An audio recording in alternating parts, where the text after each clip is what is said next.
फेरि त्यही गरिरहने त्यसो भएको कारणले गर्दाखेरि आज हामीले भाषण सुन्दै आएको 70 वर्ष भइसक्यो, खोइ त देश बनेको। यो म भन्न चाहन्छु, यहाँहरू सबैजनालाई खबरदारी पनि गर्न चाहन्छु, सावधान बन्न पनि म अनुरोध गर्न चाहन्छु, साथै चुनाव चिन्ह माटोमा भोट हाल्नुलाई पनि म भन्न चाहन्छु है। यहाँ सुन्नुहोस् है, अब यहाँ सुन्नुहोस् है, आहा हाम्रो दिदी पनि रमाइलो के त, एकछिनमा बोल्नु न है, सुन्नु है राम्रोसँग। यदि तपाईँहरूले है चुनाव चिन्ह माटोमा भोट हाल्नुभयो, अर्क साम्पाङ लगायतको नै अर्क साम्पाङको टिमलाई नेपालभरिबाट जिताउनु भयो भने है हामी एउटा आमूल परिवर्तन ल्याउँछौँ। अर्क साम्पाङ आफैमा एउटा जागरण हो है। म नै त्यो व्यक्ति हो जसले धरानलाई राजनीतिक रूपमा उठायो पनि क्या। हिजो एक्लो थिएँ, अहिले त थुप्रो हुनुहुन्छ होइन, थामी नसक्नु भिड मान्छे नै चिन्दिनँ र एउटा जुलुस जस्तो हुन्छ। पहिला एक्लै आएर कराउँथेँ होइन हो। राजनीतिक हिसाबमा धरानमा तपाईँको चाहिँ राजनीतिक जागरण सामाजिक जागरण ल्याउने मान्छे हो म है। कुरा बुझ्नुभयो नि।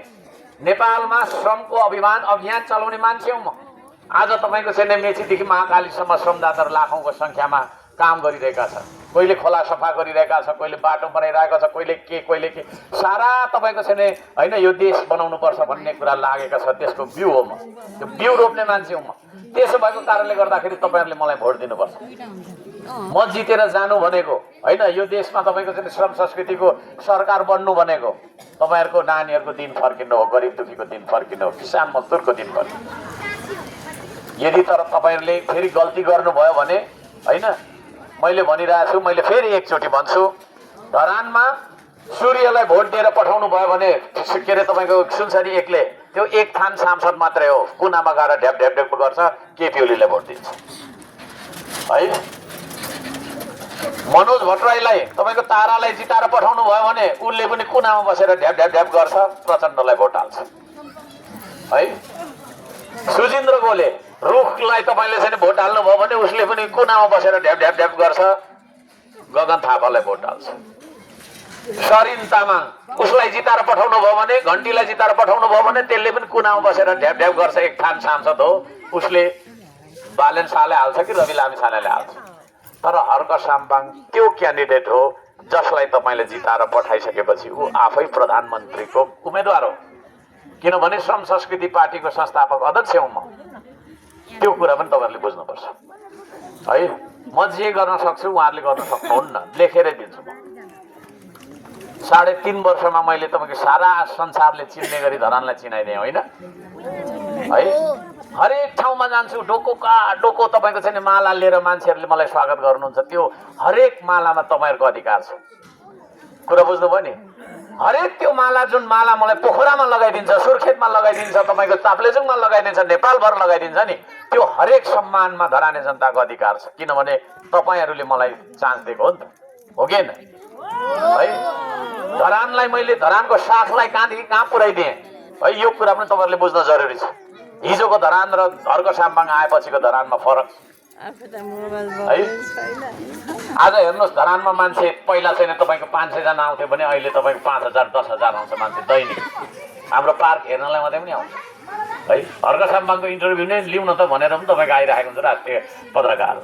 पहिला कोही आउँथ्यो यहाँ, कुनै पत्रकार आउँथ्यो है। त्यो हिसाबले धरानको साख उठाउनका लागि पनि मैले योगदान गरेको छु। ती सारा कुराहरू है, अब त्यो सारा कुरालाई मूल्याङ्कन गर्ने दिन आयो। तपाईँले मूल्याङ्कन गर्नुभयो भने होइन, मैले अघि भने परिवर्तन हामी ल्याउँछौँ, अब गर्नु भएन भने मैले भन्नु केही पनि छैन। फेरि मेरो गिटार छँदैछ, गिटार बजाउँदै बस्छु है। म त खुसी नै हुन्छु, हेर्नुहोस्, म त दुखी कहिले पनि हुँदिनँ है।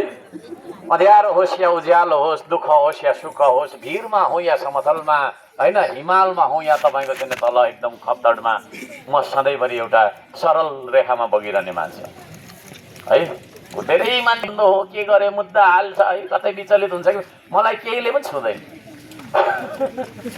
है। ज्वालामुखीमा पाकेर निस्केको एउटा हिराको टुक्रा जस्तो हो। मलाई आगोमा फाल्नुहोस् या तपाईँको चाहिँ हिलोमा गाड्नुहोस्, केही पनि हुँदैन, म निस्किन्छु जस्तो थियो त्यस्तै निस्किन्छु। मलाई फरक पर्दैन। फरक पर्छ त भोलि तपाईँहरूलाई पर्न सक्छ है। त्यसो भएको कारणले गर्दाखेरि देश बनोस् भन्ने यदि हामी सबैलाई लाग्छ भने चुनाव चिन्ह माटोको विकल्प नरहेको कुरा म जानकारी गराउन चाहन्छु। यो बेलुकाको परे लामो बोल्न चाहिन्न। यो भेला जम्मा गर्नको लागि सहयोग गर्नुहुने हाम्रा मणिजी, हाम्रा चाहिँ कविजी लगायतका सम्पूर्ण मित्रहरूलाई धन्यवाद दिँदै हामी सबैजनालाई धन्यवाद दिँदै पत्रकार साथीहरूलाई पनि धन्यवाद दिँदै यहाँहरू समक्षबाट हामी बिदा हुन्छौँ। राम्रोसँग बस्नु होला है, मिठो मसिनो खानु होला। मिठो मानेर खानुपर्छ, नमिठाइ भए पनि होइन है, नमिठाइ भए पनि हो त। म यस्तैमा भए पनि तपाईँको बसिरहेको छु है, म त मखमलको सोफामा बसेको छु भन्ने अनुभव गर्छु, भुइँमै बसेर होइन आराम गरिरहेको भने जस्तो। हामी जे जस्तै ठाउँमा भए पनि हामी आफै खुसी हुन सक्नुपर्छ, सिक्नुपर्छ, झगडा नगर्नुहोस् है। यति भन्न चाहन्छु। नमस्कार छ, जय होस्, जय माता, जय।